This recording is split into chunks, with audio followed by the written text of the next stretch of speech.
Top quality और consistent performance के लिए सिर्फ सिल्वर पंप नाम याद रखना। વ્યાજખોરના ત્રાસથી યુવકના આપઘાતનો જે આખો કેસ સામે આવ્યો છે, આરોપી વ્યાજખોરના ગેરકાયદે દબાણ પર હવે દાદાનું બુલડોઝર ચાલ્યું છે। પોલીસ બંદોબસ્ત વચ્ચે આરોપીની ગેરકાયદે દુકાનો તોડી પડાઈ છે। યુવકે વ્યાજખોરના ત્રાસથી આપઘાત કર્યાનો ખુલાસો થયો છે।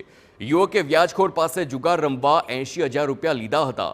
યુવકને આપઘાત માટે મજબૂર કરનારો વ્યાજખોર પોલીસના સકંજામાં છે। 22 વર્ષીય ચિત્ત ગાબાણી નામના આપઘાતના કેસમાં બેડ નીચેથી મળેલી સુસાઇડ નોટમાં ચોંકાવનારા ઘટસ્ફોટ થયા।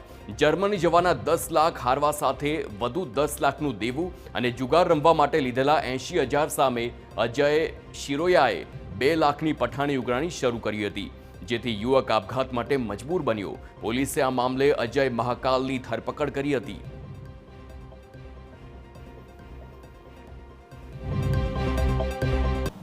સુરત શહેરમાં વધુ એકવાર તંત્ર દ્વારા જે અસામાજિક તત્વો છે તેઓ વિરુદ્ધ તવાઈ બોલાવવામાં આવી છે। અસામાજિક તત્વોએ જે પણ ગેરકાયદેસર રીતે દબાણો ઊભા કર્યા હોય ત્યાં હાલ ફરી એકવાર દાદાનું બુલડોઝર પહોંચી ગયું છે। હાલ આપણે છે સુરત શહેરના સરથાણા વિસ્તારમાં જે અજય શિરોયા નામનો અસામાજિક તત્વ છે તેણે મનપાની વગર પરમિશને અહીંયા ગેરકાયદેસર બાંધકામો ઊભા કરી દીધા હતા, જે તંત્રના ધ્યાને આવતા તંત્ર દ્વારા તેને નોટિસ પણ ફટકારવામાં આવી હતી। જોકે એ નોટિસની તેણે અવગણના કરતા આખરે તંત્ર હરકતમાં આવ્યું હતું અને આજરોજ જે સ્થાનિક પોલીસ છે તે પોલીસને સાથે રાખીને હાલ જે સુરત મહાનગરપાલિકાની ટીમ છે તે હાલ જે પણ ગેરકાયદેસર બાંધકામો છે તે દૂર કરવાની કામગીરી કરી રહી છે। સીધા દ્રશ્યો આપ જોઈ શકો છો કે ચુસ્ત પોલીસ બંદોબસ્ત સાથે હાલ જે ગેરકાયદેસર બાંધકામો છે તે દૂર કરવામાં આવી રહ્યા છે। આ જે અજય શિરોયા છે તે ગુનાહિત ઇતિહાસ પણ ધરાવે છે। થોડા દિવસ પહેલા એક 22 વર્ષીય ચિત્ત ગાબાણી નામના યુવકે આપઘાત કર્યો હતો અને આપઘાતમાં અજય શિરોયાનું નામ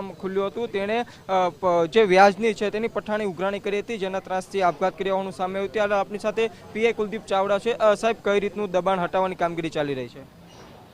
ગઈ તારીખ 17/5/2025ના રોજ સુરત શહેરના લસકાણા પોલીસ સ્ટેશન ખાતે આત્મહત્યાના દુષ્પ્રેરણા અને વ્યાજખોરીનો એક ગુનો નોંધાયો હતો।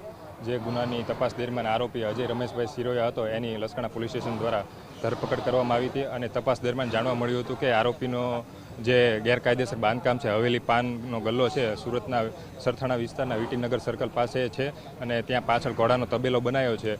જે અનુસંધાને એસએમસી સાથે જરૂરી સંકલન કરીને આ ગેરકાયદેસર તોડવા માટે પૂરતા બંદોબસ્ત સાથે આજરોજ કામગીરી શરૂ કરવામાં આવી છે। અજય શિરોયા છે તે શું ગુનાહિત ઇતિહાસ ધરાવે છે? અજય શિરોયા વિરુદ્ધ અગાઉ 4 થી 5 ગુના નોંધાઈ ચૂક્યા છે।